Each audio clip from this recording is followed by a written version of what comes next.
Salam sejahtera, terima kasih karena bersama dengan saya di Nazilin Unity Channel. Ini adalah pendedahan terkini berkait dengan kes yang melibatkan tim bekas Perdana Menteri kita, yaitu Ismail Sabri Yaakob. Yang kita tahu ialah penemuan 170 juta ringgit bersama dengan penemuan beberapa kilogram jongkong emas dan himpunan timbunan barangan kemas. Yang ramai tak pernah tahu ialah siapa yang melaporkan kes tersebut. Bagaimana cerita itu boleh terlepas? Bagaimana uang yang begitu banyak boleh diketahui atau dengan kata lain terkantoi pula. Ada dengar kata mereka, macam manalah SPRM boleh menghidu isu itu. Kalau tak bergoyang pokok bukan kena angin. Tidak mungkin pokok bergoyang tanpa angin, kata mereka. Jadi dalam coretan kali ini ataupun pendedahan kali ini, satu paparan bagaimana wang 170 juta boleh terdedah.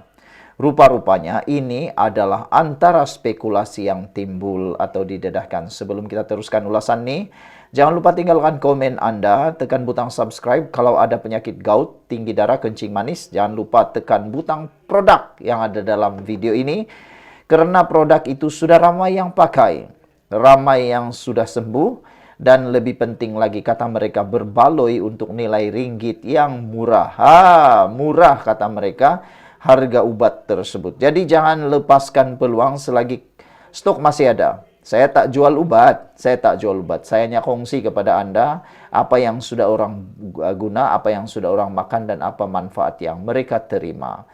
Baiklah, saudara, ini adalah beberapa spekulasi bagaimana wang 170 juta boleh terdedah berkait Ismail Sabri Yaakob.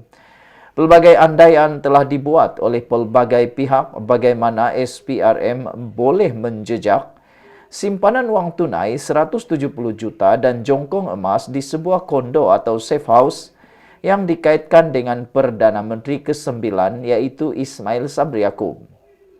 Ada yang berkata, ia berlaku kerana ada pegawai yang terlibat berpaling tada.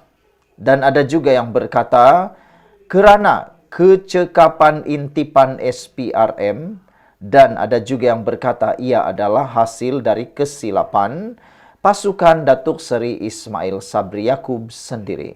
Nah, saudara-saudara sekalian, saya yakin semua perkara ini adalah kerana yang namanya hukum karma. Buat jahat pasti dapat balasan. Buat baik pun pasti dapat balasan. Saudara, yang paling mengejutkan kita ialah, benarkah ada pegawai yang berpaling tada? Kenapa mereka berpaling tada? Ada yang mengatakan kerana mungkin mereka berpaling tada sebab ada yang tidak dapat habuan cukup. Ikan tak cukup makan, kata mereka. Itu sebabnya ada pegawai yang mungkin berpaling tada, kata mereka. Wah, bila cakap ikan tak cukup makan, rupa-rupanya ada juga ikan yang mau dibagi makan. Dah biasa dibagi makan makanan yang sedap, maka mungkin berpaling tadah bila dibagi makanan ala kadar. Macam itulah mungkin. Selain itu, ada yang mengatakan kerana kecekapan intipan SPRM. Yang ini kita sokong. Sejak akhir-akhir ini, di bawah kepimpinan Kerajaan Madani, SPRM bertindak luar biasa. Banyak sekali pendedahan dan tangkapan dilakukan. Dan yang ketiga, kerana kesilapan pasukan Datuk Seri Ismail Sabri Yaakob. Ini adalah spekulasi yang paling berat, yang paling panas yang kita ketahui.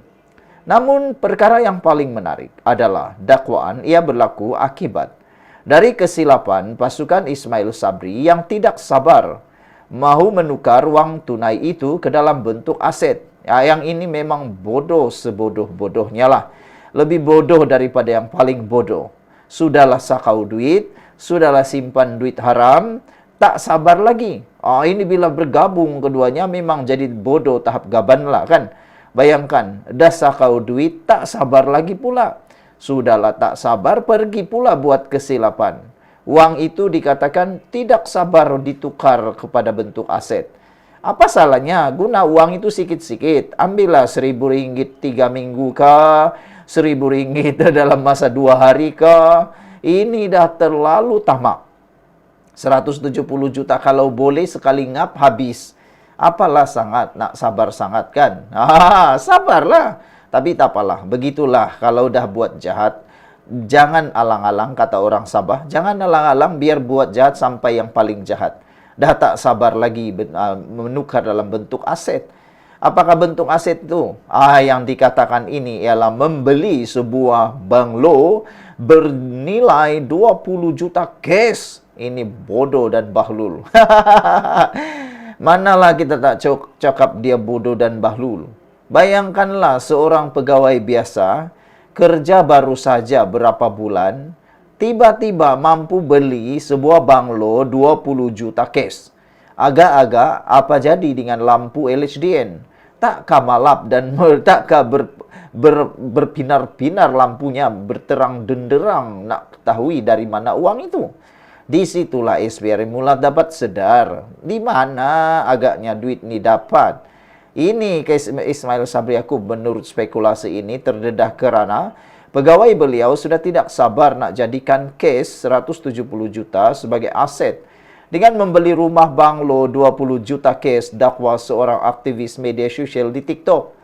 Kabar angin tersebar kononnya seorang bekas pegawai kanan Ismail Sabri telah membeli sebuah banglo dengan harga 20 juta secara tunai. Ini gila lah, memang gila lah.